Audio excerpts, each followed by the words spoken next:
Okay, so this is another essay correction, and I'm going to briefly point out some of the important things. First is over here. The student has written an unemployment. Um, a and an are two articles that are used for singular nouns. Singular nouns. Let me call them SN. These are singular nouns. However, in some situations, they are used with uncountable nouns. Uncountable. Um, So unemployment is an uncountable noun. Similarly, crime is an uncountable noun. You can't count the amount of crime in a situation. But when are they used with uncountable nouns? That's very restrictive in nature. When along with an uncountable noun, there is a limiting noun. There is something that limits the nature of uncountable. Then only you can use a or an. Now, let me explain this with a short sentence. The sentence is, I have a limited knowledge, a limited knowledge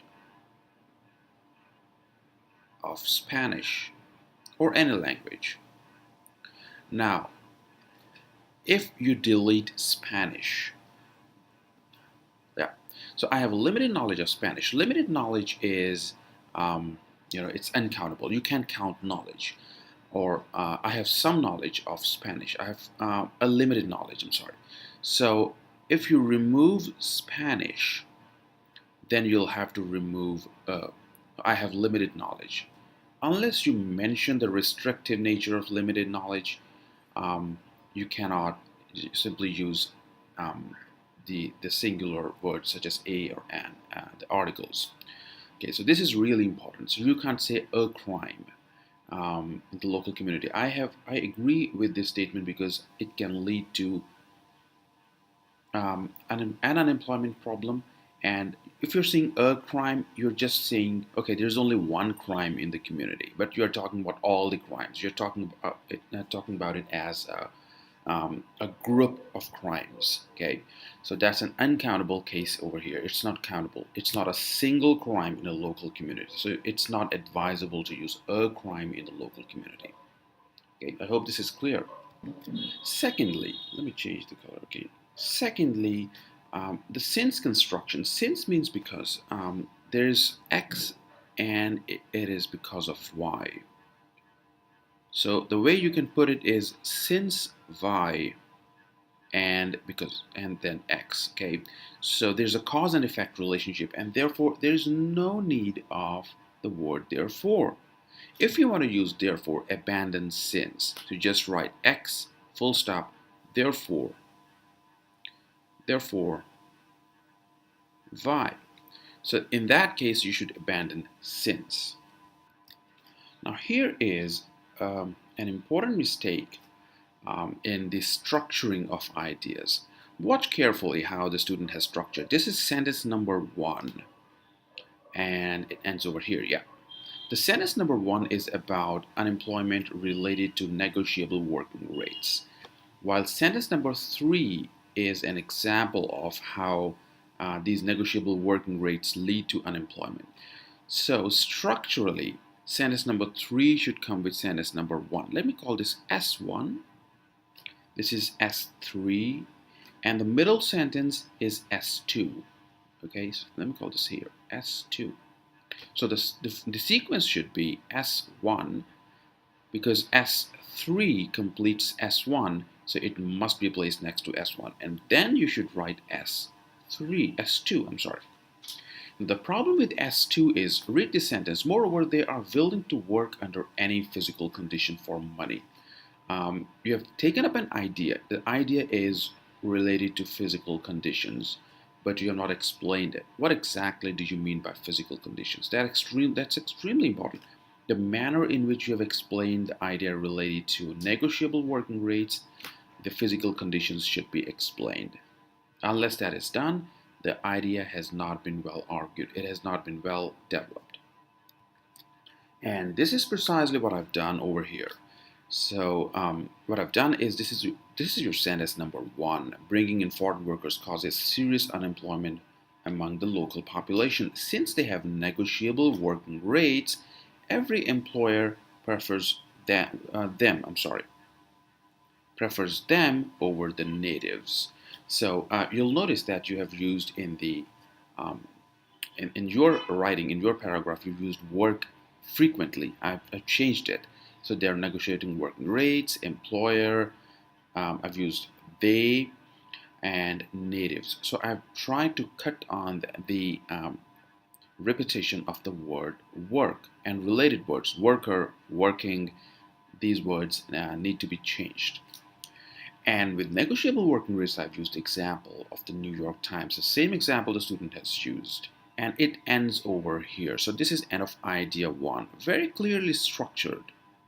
Then we move to idea number two. Moreover, they are always willing to work under harsh physical conditions. So I've categorized them as harsh with an intention of explaining what exactly is harsh. Cold climate, hazardous industries, without any protective equipment. So that is harsh physical conditions. But the natives are not willing to do that. But that's exactly the question. The natives are not willing to do some occupations.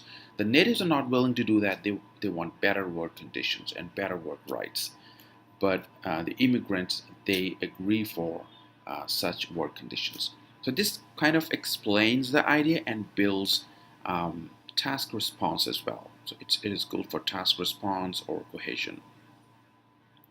Unless you explain it in this manner, you have not accomplished task response completely because it demands a proper development of ideas.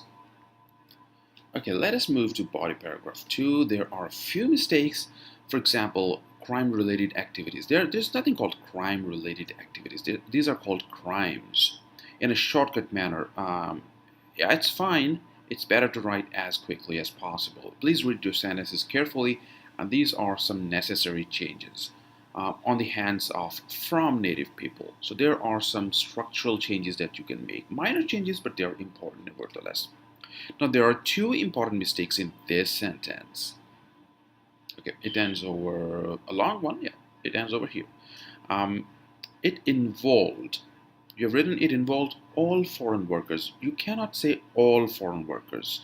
Um, it means you have put all foreign workers in one category. That is, they are all foreign workers were involved in the 9/11 attack on the United States.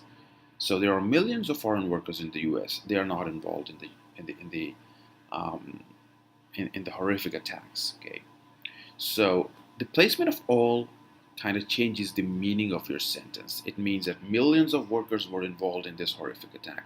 It is not so. So all those who were involved in the attack were foreign workers, but it was not all foreign workers. Okay, so this is wrong. And then again, the same mistake I pointed out somewhere earlier as well. You have repeated workers frequently. So foreign workers who were working there on a work permit. So there's a lot of work. Okay, the same thing I pointed out over here. So work. And this has been changed to this involved a number of foreigners. There's no need of saying foreign workers. This involved a number of foreigners who had been employed in the US. So they were working in the US, right? They were employed in the US and had valid work permits. So what I've done is I've tried to avoid the repetition of the word work. So they executed the heinous act. Then divide the sentence. You have said enough. Okay, divide the sentence. Keep it a bit simpler. Then they executed the heinous act to vent their frustration. So take out their frustration. Better word is vent their frustration against the local population. Okay. So this was my take. A few explanations on some of the mistakes that the student has committed. I hope this was useful. Thank you for watching and follow this channel for more exciting videos.